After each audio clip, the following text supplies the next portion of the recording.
Bonjour et bienvenue chez Reset Your Mind. Nous sommes en pleine période de fin d'année.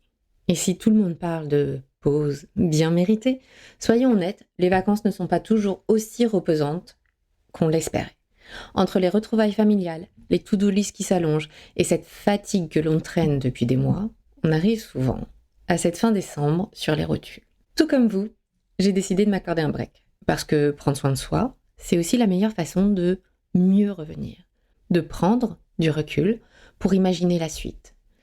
Mais pas question de vous laisser pour autant. Sur les 2 prochaines semaines, je vous propose un best-of des 2 épisodes les plus écoutés et les plus appréciés de Reset Your Mind en 2024. Des thèmes qui vous ont touché, qui vous ont fait réagir et qui ont généré quelques commentaires ou messages directs. Des sujets qui vous ont donné des clés aussi concrètes pour avancer. Les 2 sujets phares sélectionnés, je dirais plébiscités, ce sont le premier, l'épisode numéro 11. Pourquoi vous n'arrivez pas à vous mettre en action ? Procrastination, je t'aime moi non plus. La procrastination, vous savez, c'est ce moment où vous vous dites je commence dans 5 minutes. Et que 3 heures plus tard, vous avez regardé 12 vidéos de chats qui dansent, 20 vidéos de do-it-yourself, de bricolage ou autre, alors que vous détestez bricoler. Enfin bref, je crois que vous m'avez compris. Vous procrastinez. Alors pourquoi cette procrastination s'invite dans nos journées ? Comment mieux la comprendre et surtout comment l'apprivoiser pour avancer en éliminant la pression et la culpabilité totalement inutiles. Puis ce sera au tour de l'épisode numéro 13. Pourquoi suis-je toujours épuisée ? Car la plupart du temps, lorsque nous sommes épuisés, nous mettons tout sur le dos d'un manque de sommeil. Or, le repos, ce n'est pas que le sommeil. Parce qu'on ne recharge pas une batterie d'iPhone avec une prise cassée, eh bien vous non plus. Alors dans cet épisode, parlons de toutes les autres formes de repos pour nourrir votre énergie, retrouver votre équilibre et enfin faire baisser ce niveau de fatigue qui vous suit depuis toujours. Alors écoutez, respirez, rigolez un peu, beaucoup et surtout prenez soin de vous. Les vacances, ce n'est pas une compétition pour faire plus, c'est l'occasion de faire autrement et d'accepter d'être surpris ou surprise par moment. Et pour celles et ceux qui me suivent depuis un moment, je vous le redis de tout mon cœur, pas de pression, juste du lâcher prise. Passez de belles fêtes, reposez-vous et on se retrouve en pleine forme en janvier. Mais pour démarrer 2025 sur les chapeaux de roue, n'oubliez pas, les inscriptions pour le bootcamp Be You, Be Bold sont ouvertes. Les places sont limitées, vous le savez bien, je privilégie toujours les petits groupes pour un accompagnement plus impactant. Alors rendez-vous si vous le souhaitez sur le site de Reset Your Mind, www.reset-yourmind.com. Et profitez de ces 2 semaines à venir pour écouter ou réécouter vos épisodes préférés, les commenter, les annoter. Et faites-vous un vrai cadeau. Une année 2025 plus alignée, plus sereine et plus audacieuse. Be You, Be Bold. Allez, c'est parti pour ce best-of.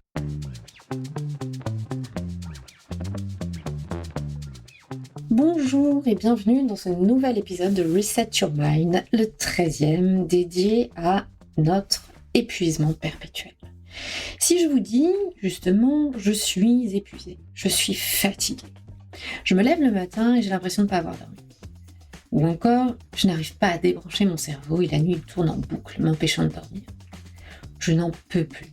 Vivement les prochains week-ends ou les prochaines vacances. À votre avis, qu'est-ce que toutes ces phrases ont en commun ? Votre vie trépidante à 150 à l'heure ? Ou encore votre manque de sommeil ? Vous vous dites qu'effectivement, si vous aviez la possibilité de dormir votre quota d'heures, plusieurs jours d'affilée, ça irait tout de suite mieux. Alors, vous attendez le week-end, les prochaines vacances, avec tellement d'impatience. Et si je vous disais que vous vous trompiez ? Le sommeil, bien qu'indispensable, n'est pas l'unique solution à votre problème. Je l'ai longtemps cru. J'ai fait énormément d'insomnie pendant des années et c'est à ce moment-là que j'ai découvert les travaux de Saundra Dalton-Smith, médecin aux États-Unis. Et honnêtement, cela a révolutionné ma vision des choses, mon approche du repos, ma relation au sommeil. Et cela a même calmé peu à peu mes insomnies. Cette semaine, je vous emmène donc avec moi traverser nos croyances sur le sommeil et notre épuisement perpétuel. Et bien sûr, comme à chaque fois, quelques tips pour en sortir. Pour celles et ceux qui découvrent Reset Your Mind, soyez les bienvenus. Ici, nous abordons le leadership personnel et professionnel ou comment réconcilier ces deux aspects du leadership.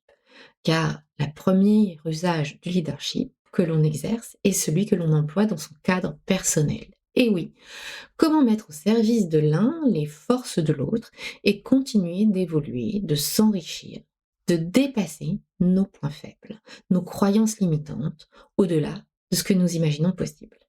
Comment se mettre à notre propre service pour retrouver alignement et sens à notre quotidien. Je suis Stéphanie Martin, fondatrice de Reset Your Mind, coach certifiée par la Life Coach School aux États-Unis et manager dans le digital depuis plus de 15 ans. Parfois, on se sent tellement à bout, tellement au bout du rouleau, qu'il nous semble impossible de sortir de notre lit. Que l'on a besoin d'un troisième café en arrivant au bureau pour pouvoir démarrer sa journée. Le cerveau qui tourne toujours à 1000 à l'heure, même à 3 heures du matin. Vous êtes irritable facilement, que ce soit au bureau ou à la maison, des oublis, des pertes de mémoire. Et sans oublier cette impression perpétuelle d'être dépassé, surchargé, avec toujours plus à faire. Et chaque matin, vous vous levez pour recommencer car il faut tenir. Tenir la journée, tenir la matinée déjà, tenir jusqu'au prochain week-end ou aux prochaines vacances. Seulement, tout ceci est faux. Ce dont vous avez besoin dans ces moments-là, ce n'est pas de tenir, mais de repos. Et le repos, ce n'est pas forcément du sommeil. Lorsque j'ai lu les travaux de Sodra Dalton Smith pour la première fois, j'ai pris une claque. Honnêtement, ça a révolutionné mon regard sur le sommeil. J'étais personnellement aux prises d'insomnie régulière, parfois plusieurs fois dans la semaine. Elle m'épuisait littéralement. Et chaque fois que je me réveillais ou que je ne parvenais pas à me rendormir, je me souviens encore de ce stress, cette angoisse qui montait, m'envahissait. J'avais immédiatement des pensées qui s'imposaient à moi du type je ne vais pas avoir mon quota d'heures. Je vais être molle toute la journée demain. Je vais avoir le cerveau en compote. Oh non, il ne me reste que 3 heures avant que le réveil sonne. Il ne me reste plus que 2 heures, etc., etc. C'était horrible pour moi. Dès que j'ouvrais un œil, mon cerveau redémarrait en trombe pour me rappeler tout ce qu'il fallait que je fasse, que j'avais oublié de faire, de dire, et ça bouclait, toujours et encore. Je me souviens de cette période avec beaucoup de bienveillance grâce au recul aujourd'hui, mais je me souviens aller me coucher avec la boule au ventre, l'appréhension de ne pas réussir à dormir ou l'appréhension de me réveiller et de ne pas réussir à me rendormir. Je me souviens aussi d'avoir été un zombie pendant des jours, voire des semaines, et je ne vous parle pas de ma patience au niveau -1000 et de mon humeur massacrante à la maison. Bref, on associe souvent sommeil, nombre d'heures de sommeil et repos. Or, cette relation au sommeil, au repos a été profondément transformée ces dernières années, ces dernières décennies.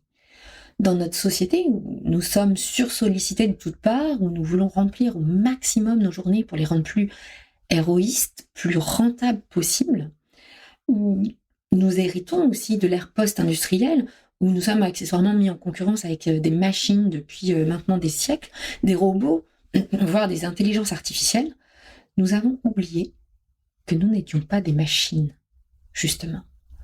Et que cela n'est pas une faiblesse que de ne pas être un robot, une machine de production.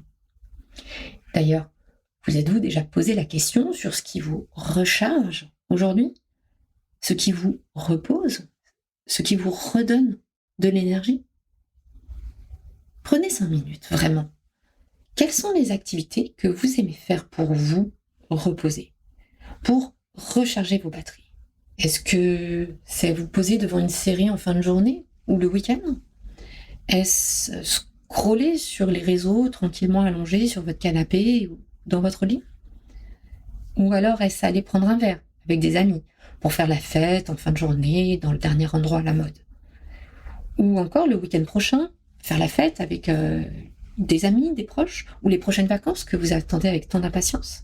Spoiler alert, ce ne sont pas ces activités qui vous aideront à recharger vos batteries.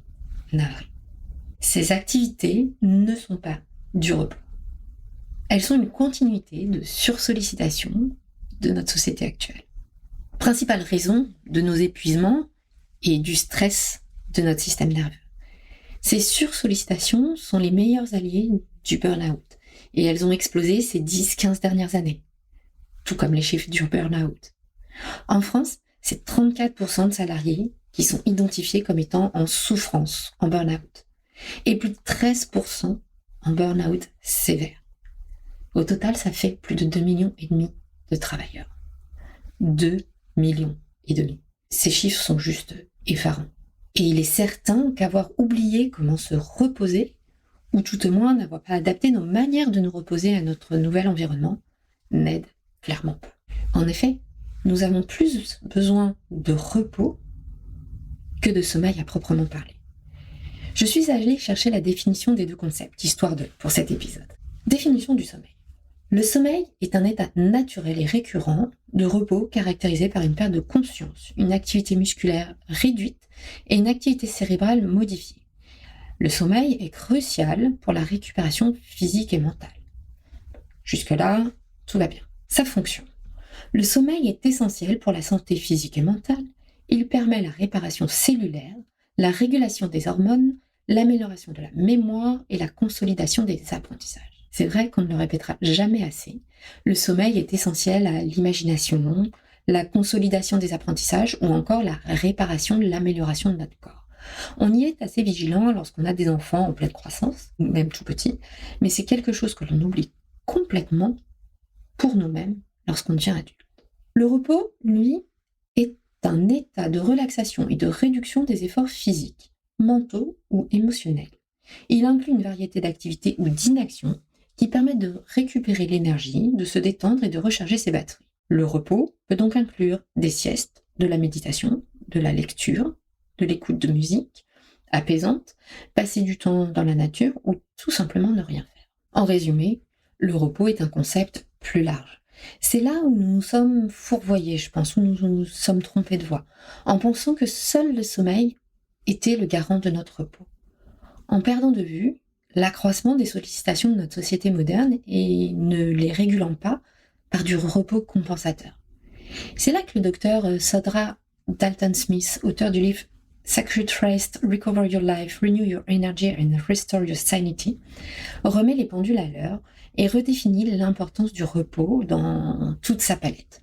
Pour elle, il y a 7 types de repos nécessaires pour se sentir véritablement restauré, véritablement reposé. Le premier, c'est le repos physique, qui permet justement d'apaiser le corps et comprend le sommeil, dont nous venons de parler, et des activités de repos plus actifs qui permettent au corps de récupérer, comme le yoga, le pilate, les massages ou encore des étirements. Le deuxième, c'est le repos mental. Il permet de calmer l'esprit et de se libérer des pensées incessantes. Le troisième, c'est le repos sensoriel, qui consiste, lui, à réduire les stimulations sensorielles, telles que de la lumière vive, des écrans et le bruit, le brouhaha qui nous entoure. Le quatrième, c'est le repos créatif, qui offre l'espace pour nourrir notre inspiration et notre capacité à innover. Le cinquième type de repos qu'elle définit, c'est le repos émotionnel. Le repos émotionnel, pour elle, permet d'exprimer et de traiter ses émotions de manière saine, en parlant par exemple à des proches, un coach ou encore un thérapeute. Comment processer ses émotions, justement. Le sixième type de repos est le repos social. Et ce repos social implique des interactions positives avec des personnes qui soutiennent et énergisent, et d'éviter des relations plus énergivores. Et enfin, le dernier, elle le définit comme le repos spirituel. C'est une recherche de sens, un but un peu plus profond, souvent par des engagements au sein de sa communauté, des associations, des pratiques de foi ou encore de méditation. Dalton Smith souligne que pour être pleinement reposé, il est essentiel d'équilibrer ces différents types de repos en fonction des besoins de chacun et de chacune. Mais en aucun cas, qu'un seul de ces repos n'est suffisant pour conserver un équilibre. Donc, le repos, que nous avons beaucoup associé au sommeil, uniquement celui-ci n'est pas suffisant. Alors, qu'en pensez-vous ? À quand remonte la dernière fois où vous vous êtes autorisé une sieste ? Vous êtes autorisé à complètement déconnecter de la technologie sous quelque forme que ce soit, et quelle que soit la durée, ça peut être quelques minutes.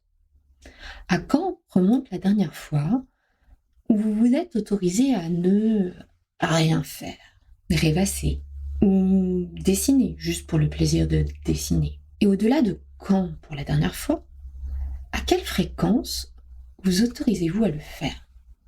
Vous l'aurez compris, pour beaucoup d'entre nous, nous avons oublié que nous évoluons dans un écosystème exigeant et bruyant, que nous y sommes exposés jour après jour et qu'il ne suffit pas de partir en vacances 1 ou 2 fois par an pour compenser toutes ces sollicitations. Qu'il ne suffit pas de tenir en apnée toute la semaine attendant impatiemment le week-end. D'autant plus que celui-ci est souvent tout aussi épuisant que la semaine. Avez-vous l'occasion d'aller dans des conférences, dans des salles ? Ces moments-là, comment est-ce que vous vous sentez à la fin de la journée, après avoir passé une journée entière, des heures entières, entouré de monde, de bruit, de sollicitations ? Ces journées-là sont des exemples parfaits de ce que vous subissez au quotidien, mais que vous avez intériorisé comme étant de la normalité. Personnellement, quand je sors d'une conférence, d'une convention comme ça, où j'ai passé une journée entière, je suis lessivée. Parce que tous nos sens, notre être a été constamment sur le qui-vive, constamment en réponse aux demandes qui nous entourent. Alors, je vous partage ici les conseils du docteur Sodra Dalton-Smith que j'ai pour beaucoup testé aussi. Et je vous encourage à y piocher, comme dans une boîte de chocolat, et voir lequel vous convient le mieux. Testez l'un, puis testez l'autre, savourez-le, et passez au suivant, jusqu'à trouver une petite combinaison qui vous convienne à vous. Pour le premier type de repos, donc apaiser le corps, le sommeil est bien évidemment, encore une fois, indispensable. Mais le repos actif, comme le yoga, le pilate, les étirements, peuvent être tout aussi ressourçants. Est-il si nécessaire de vous recommander aussi de bannir les écrans au-delà de 22 heures ? Je pense que ce conseil, tout le monde l'a déjà entendu. Si vous ne l'avez pas testé, testez-le. Vous verrez, cela ne pourra que vous aider à trouver le sommeil. Vous pouvez aussi méditer, faire du yoga encore une fois, lire, écouter un podcast, un livre audio ou de la musique avant de dormir. Apaiser votre système nerveux, l'accompagner et ritualiser ce moment peut être très facilitateur pour accéder au sommeil et surtout un bien meilleur accompagnement que scroller sur Insta, Facebook ou X, enfin peu importe. Pour le deuxième type de repos, apaiser l'esprit, vous pouvez tenter de faire une pause dans la journée à travers un flot de pensée pour décharger tout ce qui se passe à l'intérieur de vous par écrit. Cela vous permettra de prendre du recul plus facilement et de décharger tout cela ailleurs que dans votre cerveau et d'alimenter cette roue qui tourne à n'en plus finir. Accordez-vous des pauses dans la journée. Prendre quelques profondes inspirations entre 2 réunions, entre 2 rendez-vous. Méditez quelques minutes, seul, tranquille, au calme. Des pauses aussi sous forme de marche à l'extérieur, rêvasser en regardant par la fenêtre quelques minutes. Encore une fois, quelques minutes peuvent suffire à faire un reset. Pour le repos sensoriel, c'est certainement celui que j'ai eu le plus de plaisir à redécouvrir. Celui dont la puissance a pour moi été la plus réparatrice, la plus apaisante. Je ne m'étais pas rendu compte à quel point mon environnement bruyant, hyperactif me fatiguait et épuisait dans mes réserves. Donc la meilleure option ici, c'est de vous isoler. Encore une fois, quelques minutes suffisent. Sans musique, sans bruit, sans technologie autour de vous, loin de votre smartphone par exemple. Fermez les yeux et respirez, tout simplement. Observez ce qui se passe en vous, et si des pensées viennent à vous, laissez-les couler et revenez juste à votre respiration, les yeux fermés, à observer votre intérieur. Le repos suivant, c'est le repos créatif. Alors, comment faire appel à lui pour le stimuler ? Eh bien, le repos créatif, c'est faire appel à qui nous sommes et qui avons eu tendance, en vieillissant, à enfouir un peu plus profondément. C'est renouer avec votre créativité, votre imagination. Prenez le temps, de nouveau, d'observer le monde avec des yeux d'enfant, de vous émerveiller. Si, je vous assure, ils ne sont pas si loin que ça. Observez la nature autour de vous, le coucher de soleil, l'architecture dans la rue, ce qu'il y a de beau autour de vous. Créez-vous un espace de travail qui vous ressemble, qui vous inspire, qui vous donne envie. Ce n'est pas en restant dans un environnement blanc, impersonnel et standardisé que vous serez le plus inspiré et le plus apaisé. On a beaucoup négligé le repos créatif, alors que c'est vraiment quelque chose qui va vous donner une énergie, une envie primordiale. Enfin, sur les 3 derniers, il y a le repos émotionnel. Le repos émotionnel, c'est vraiment le principe de base, c'est exit le people pleasant et la vie des autres. Ici, il s'agit de se mettre au cœur de vos préoccupations, de dire non à un dîner, faire ce que l'on a envie de faire pour soi. Le repos émotionnel, c'est processer, apprendre à processer ses émotions, ou en tout cas tenter de les processer, de processer son état d'esprit, son mood du jour, par un partage avec des proches, un coach ou encore un thérapeute. Le repos émotionnel, c'est prendre soin de vous. Les émotions, on en a tous. La seule manière de les gérer n'est pas de les ignorer ou de les enfouir, au contraire. Le repos social, donc, qui est l'avant-dernier repos cartographié par Sandra Dalton-Smith, c'est privilégier les relations positives, inspirantes, qui vous sont bénéfiques. Et, bien évidemment, limiter celles qui vous épuisent, qui drainent votre énergie. Moi, je les appelle souvent des relations énergivores. Eh bien, acceptez de les limiter et de les avoir à petite dose pour vous privilégier, pour privilégier ces relations beaucoup plus inspirantes et beaucoup plus bénéfiques. Enfin, le dernier, c'est le repos spirituel. C'est ici partir à la recherche de quelque chose de plus grand que nous, pour se reconnecter à notre humanité. Et cela peut passer à travers d'investissements dans votre communauté, du bénévolat, de l'associatif, du religieux ou de la méditation. C'est trouver quelque chose ici qui vous reconnecte à votre individualité. Alors, bien sûr, cette liste, elle n'est là que pour vous donner des idées et de prendre le temps de vous écouter. Ce n'est en aucun cas des injonctions supplémentaires, nous en avons déjà suffisamment comme ça. Mais prenez quelques minutes par jour pour piocher, pour tester. Amusez-vous à repenser votre vie autrement. Ce n'est pas on-off. On à 150% pour le travail, 50% pour la famille et vos proches, et 0% pour vous. Ça ne marche pas. On le voit bien autour de nous dans notre société actuelle. Il y a toute une palette de nuances à explorer qui vous seront bénéfiques, qui vous permettront d'être en meilleure santé, de prendre du recul, d'être une meilleure professionnelle, plus efficace, mais aussi d'être avec les autres, d'interagir avec d'autres, de vous nourrir, de vous apaiser, de vous accorder ce calme, ce repos dont nous avons tous tant besoin. Dans ce monde qui s'emballe, parfois nous épuise pour tenir, pour atteindre nos objectifs, pour vivre, tout simplement. Pour résumer en quelques mots cet épisode, le sommeil n'est pas la seule façon de vous reposer. J'espère que les insomniaques qui écoutent déculpabiliseront, déstresseront lors de leur prochain réveil inopiné. Vous pourrez trouver d'autres manières de vous reposer et prendre soin de vous dans la journée, même si votre quota idéal d'heures de sommeil n'est pas atteint. Le repos, quelle que soit sa forme, est sous-coté depuis plusieurs décennies et je trouve cela vraiment, chaque jour en tout cas, je trouve que c'est d'autant plus dommage car cela nous amène à la situation que nous connaissons aujourd'hui de stress ambiant, d'angoisse et de pessimisme généralisé.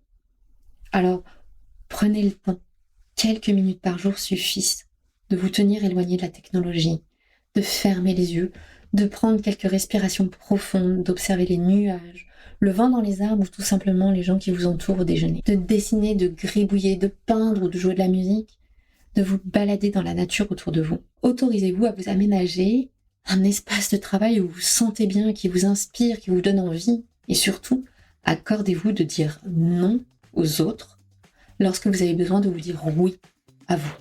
J'attends vos commentaires avec impatience comme chaque semaine. Vous pouvez les poster directement sur les plateformes Spotify ou Apple Podcast ou encore sur Instagram by-reset-your mind. Si vous souhaitez que je vous accompagne, vous pouvez aussi me contacter à contact@resetyourmind.fr ou prendre rendez-vous directement dans le lien en commentaire. Et pour finir, si ce podcast vous plaît, prenez 5 minutes pour le noter ou le commenter. Vos avis et votre soutien ont bien plus d'importance qu'une publicité, croyez-moi. Vous m'aidez ainsi à le faire connaître au plus grand nombre.